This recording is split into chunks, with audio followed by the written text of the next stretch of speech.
Rebonjour, vous êtes ici sur la chaîne Finance Scénique, la chaîne qui parle d'investissement mais aussi de mode de vie, puisque l'investissement ce n'est pas seulement des chiffres, mais c'est aussi une manière de vivre.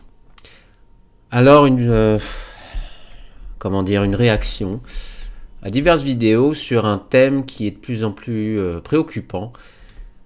En France, je vois ça souvent, même dans les quartiers qu'on peut dire tranquilles, où il y a peu de délinquance. Il y a malheureusement pas mal de personnes âgées, et je parle pas de Roms, mais des Français de souche ou qui sont Français depuis plusieurs générations, qui fouillent les poubelles. Je vais réagir à deux vidéos, dont une, en fait, est une réaction d'un lanceur d'alerte, qui s'appelle Arnaud News, qui est un entrepreneur qui habite en province. Moi, j'ai vu quelques vidéos de lui. Il apporte des informations essentielles. Il y a quand même des lanceurs d'alerte, je pense, qui sont nécessaires. Parce qu'il y a un agenda politique, idéologique pour certains, enfin même pas mal de journaux qui sont subventionnés par l'État. Voilà. Donc c'est bien d'avoir quelques personnes qui puissent lancer des alertes. Après, je ne sais pas s'ils sont journalistes ou pas. Enfin, je pense que c'est différent, mais c'est nécessaire en tout cas. C'est tous les jours le même rituel. À 16h, Danielle, une jeune retraitée de 60 ans, va faire ses courses. Mais curieusement, elle passe devant le supermarché sans s'arrêter. Danielle fait partie de ce qu'on appelle les nouveaux pauvres, de plus en plus nombreux aujourd'hui. Oui, par contre, la voix du présentateur, c'est trop bizarre. J'ai l'impression qu'il va nous vendre quelque chose au téléachat ou qu'il participe à des émissions de télé-réalité telles que L'amour est dans le pré. Et la musique, bon, ça fait un peu funk, disco. Je sais pas si c'est, bien à propos dans ce genre de vidéos qui parlent quand même de la misère de personnes. Mais après, on va voir que son profil est particulier. Et d'ailleurs, oui, n'en déplaise à certains, droitards qui viennent de province, oui, il y a des gens pauvres à Paris, il y a des gens modestes, ou même des gens normaux. Il n'y a pas de... il n'y a pas seulement des bobos, hipsters, etc., qui n'ont pas d'ancrage dans leur pays. C'est pas comme, vous savez, si vous connaissez Bonbon, c'est un compte sur Instagram. Bon, c'est dans chaque grande ville. Et le but, en fait, c'est d'interviewer des gens. Ils interviewent des gens qui parlent de « Ah, mais je suis entre Paris et New York », ou ou même des étrangers qui parlent même pas du tout français, qui parlent anglais. Donc, je vous préviens, Paris, c'est pas seulement Châtelet ou les beaux quartiers bobos du Marais. Voilà. C'est ça aussi. Pour survivre, elle doit faire son marché dans les poubelles du magasin qui se trouve juste dans sa rue. Ça me fera du bien, tiens, depuis longtemps j'ai pas mangé de viande. Le pot en verre là. Ouais, ils sont incapables même d'acheter de la viande, du poisson. Oui, c'était quand? C'était un reportage qui date d'il y a 2 ans, bientôt 3 ans. C'est l'inflation, hein. C'est l'inflation, mais c'est aussi autre chose. On va en parler après. Voilà. Si tu peux, sinon, voilà. Merci. Non, j'ai de quoi manger pour 2 jours, 3 jours. Danielle mange dans les poubelles. Et pourtant, elle habite un appartement de 6 pièces tout en haut d'un immeuble parisien. Plus surprenant encore, son mari est fonctionnaire de la mairie de Paris. Il gagne 1 400 € net par mois. Alors 1 400 € net par mois, moi je gagne plus.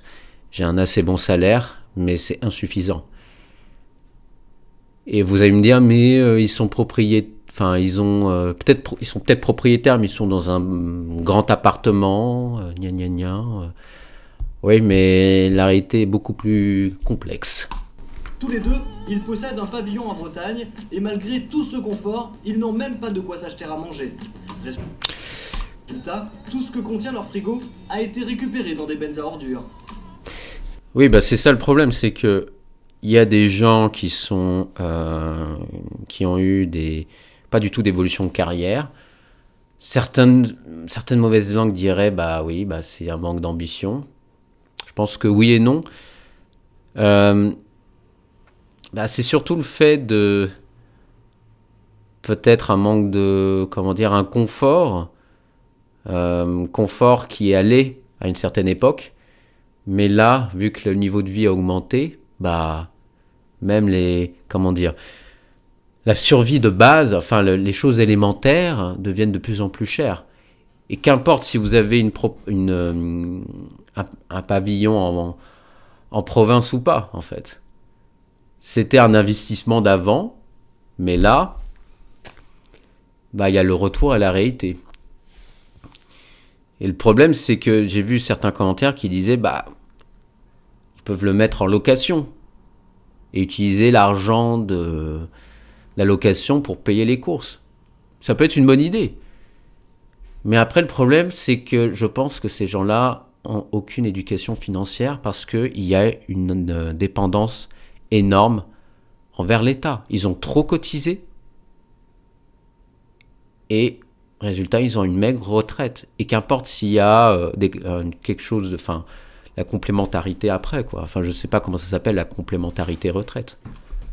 Alors comment Daniel et son mari fonctionnaire en sont-ils arrivés à devoir fouiller les poubelles pour se nourrir? En 2006, leurs jumeaux deviennent majeurs. Et là, ils se retrouvent subitement confrontés à un vrai problème. Ils perdent brutalement plusieurs centaines d'euros de revenus.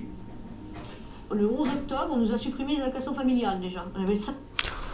Ouais, bah c'est ça le problème, c'est que quand on est dépendant de l'État, au bout d'un moment, tout ce qui est allocation, c'est finito pour vous.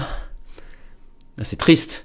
Mais déjà, vous avez un salaire modeste, vous avez des aides pour pouvoir vivre assez bien.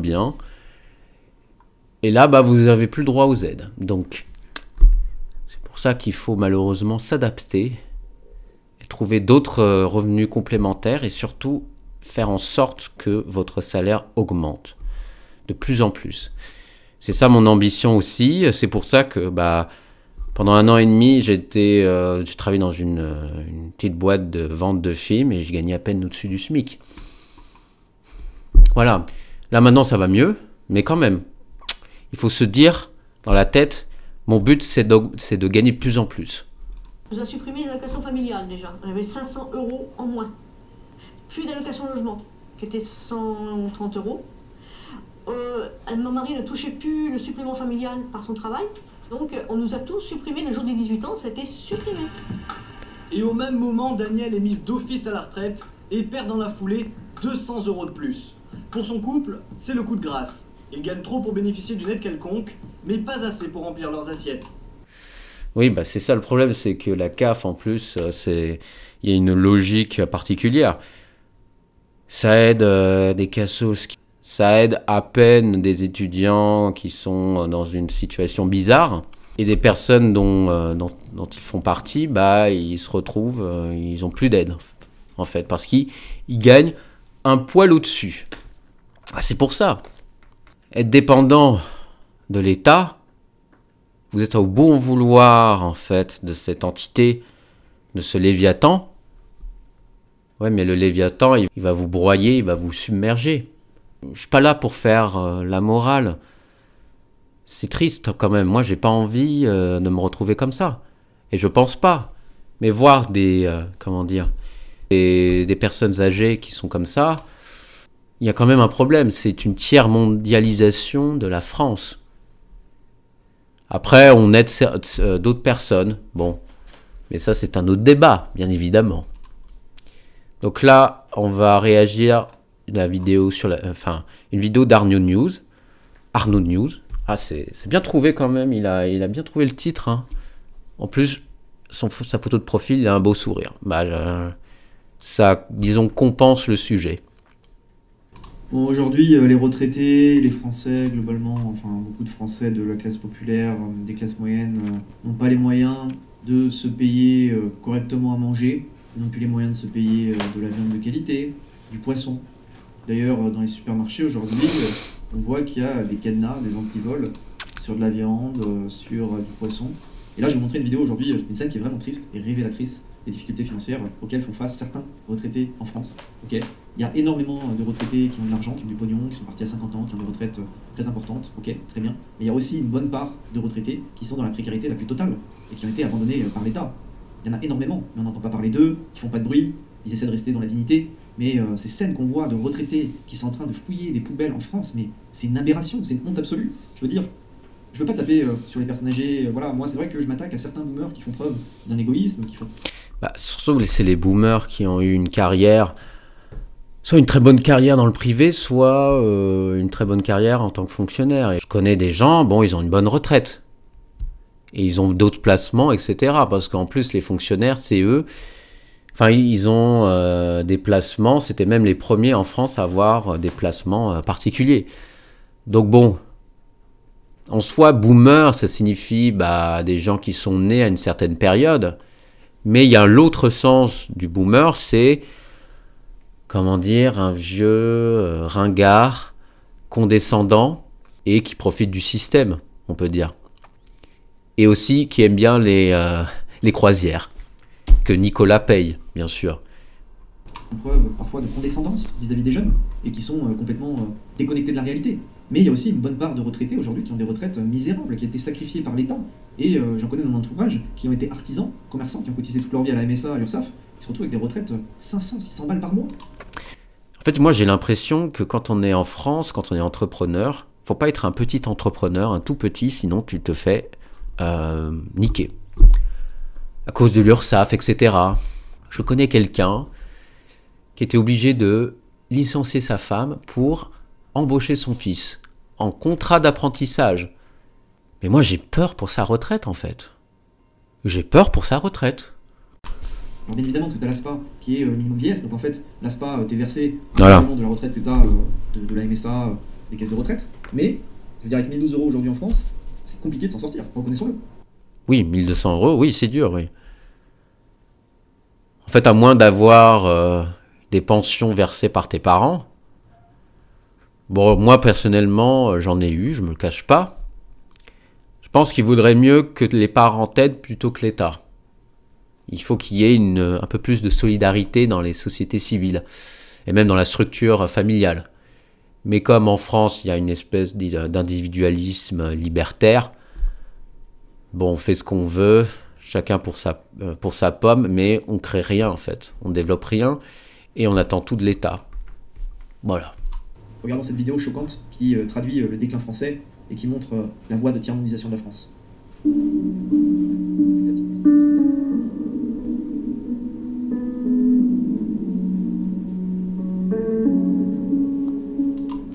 Ouais.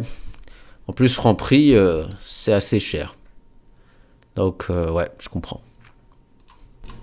Et ils sont obligés de bénéficier de l'ASPA pour manger, pour survivre. Alors il n'y a pas de retraité qui va terminer à la rue, parce qu'on filera un logement, mais ils auront des difficultés à manger et à vivre dans la dignité. Quand tu n'es pas capable de nourrir ta population, d'amener des conditions décentes de vie à ta population, à tes autochtones, eh bien tu ne peux pas accueillir de migrants, de clandestins, toute la misère du monde. C'est une question de priorité. Priorisons déjà les autochtones, les Français de souche, ok? Alors ça, certains gauchistes qui vont me dire que c'est d'extrême droite de dire ça, non. Tu privilégies les populations locales avant les étrangers, et c'est valable partout dans le monde. Tu vas en Asie, en Amérique latine, tu crois qu'en tant qu'étranger, on va te donner plus de droits que les autochtones? Jamais. Il n'y a qu'en France, en fait, où on te qualifie de facho, de raciste, quand tu emploies certains termes.